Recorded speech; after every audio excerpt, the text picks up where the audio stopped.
중국 요리집에 가면 항상 고민되는 것이 짜장면을 먹을 것인가 아니면 짬뽕을 먹을 것인가 선택하는 것입니다. 왜? 둘 다 먹고 싶으니까. 안녕하세요. 역사산책 자팍다식 채널입니다. 오늘은 짜장면이냐 짬뽕이냐 그것이 문제로다 라는 제목의 영상 보내드리겠습니다. 구독과 좋아요 부탁드립니다. 감사합니다. 짜장면 혹은 자장면은 볶은 춘장과 야채, 고기 등의 재료를 다시 식용유로 볶아 면에 비벼 먹는 한국식 중화요리입니다. 본래 중국 요리 중 하나인 작장면이 한국으로 유입된 후 변형 현지화된 요리로서 현지화 과정에서 맛이나 형태가 원본과는 많이 달라진 음식입니다. 짜장면이 작장면과 달라지기는 했지만 애초에 중화권에서도 작장면은 중국 전 지역에서 즐기는 음식이라기보다는 베이징 산둥성 일대에서 주로 먹는 향토 음식이었습니다. 그렇다고 그 외 지역에서 아예 모르는 것은 아니고 대만 같은 경우에는 이 작장면과 변형된 마장면이 둘 다 소비되고 있습니다. 다만 남중국 지역에서는 인지도가 낮은 편입니다. 과거 한국인들은 짜장면을 중국집에서 파니 당연히 중국에 가도 맛볼 수 있는 중국 음식이라 생각했습니다. 또 중국 현지 작장면 매니아들은 1990년대와 2000년대 초반 한국에서 짜장면을 맛보고 작장면이 왜 이렇게 달고 기름지냐 하며 이것은 작장면이 아니다 라고 이야기했습니다. 중국인에게나 한국인에게나 짜장면은 기원만 중국 요리일 뿐 사실상 한국 요리나 마찬가지입니다. 당연히 서양의 한류 애호가들도 역시 짜장면을 한식으로 여깁니다. 모두가 한국 요리라 생각하지만 정작 한국에서는 한국 요리가 아니라고 생각하는 무국적 요리 신세입니다. 더 정확하게 따지면 일종의 경계 음식인 셈이죠. 한국에서 짜장면의 인기는 대단합니다.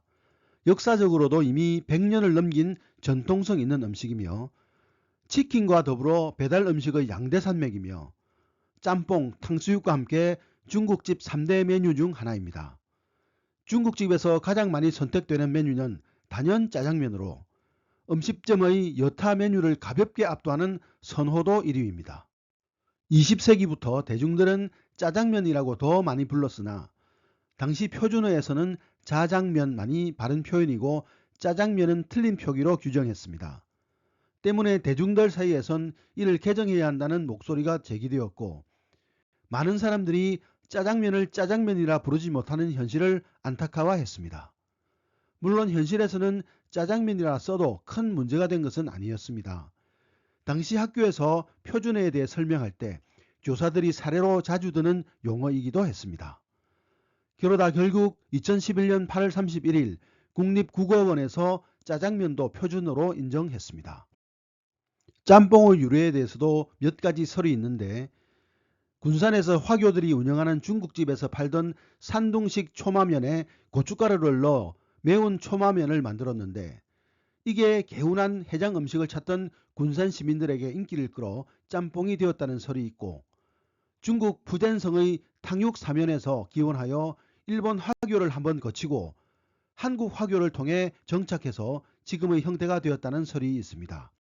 한국에서 짬뽕이란 요리는 8.15 광복 이후 등장했는데 1960년대까지는 오늘날 백짬뽕과 유사한 음식에 가느다란 실고추를 올린 형태로 붉은 짬뽕과는 거리가 멀었고 짬뽕이 아닌 초마면이란 이름으로 많이들 팔았다고 합니다.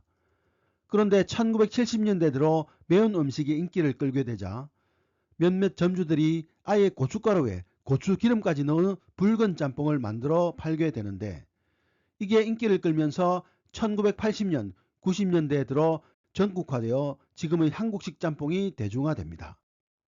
이렇게 적당히 매운맛이 인기를 끌면서 짬뽕 라면의 원조격인 농신 짬뽕 라면이 1982년 출시되었고 이후 1990년 7월 KBS2 유머 1번지의 맨손의 청춘 코너에서 개그맨 이창훈이 목욕탕 종업원 달룡이 역을 연기했는데 짜장면을 먹자고 하면 짜장면은 싫어 난 짬뽕이라는 대사를 쳤고 이것이 히트해서 그 시절 짬뽕 유행에 힘을 보태기도 했습니다.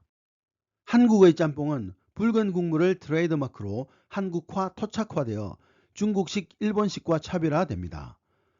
붉은 짬뽕 외에도 뽀얀 국물이 있는 굴짬뽕이나 짬뽕밥도 짬뽕의 변형으로 한자리를 차지합니다.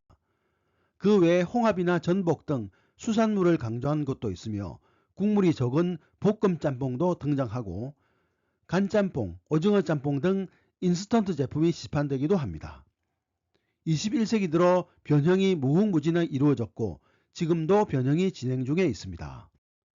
짜장면과 짬뽕의 인기 때문에 21세기에 들어와선 반반 메뉴도 중식점에 등장했습니다. 바로 짬짜면의 등장이 그것입니다.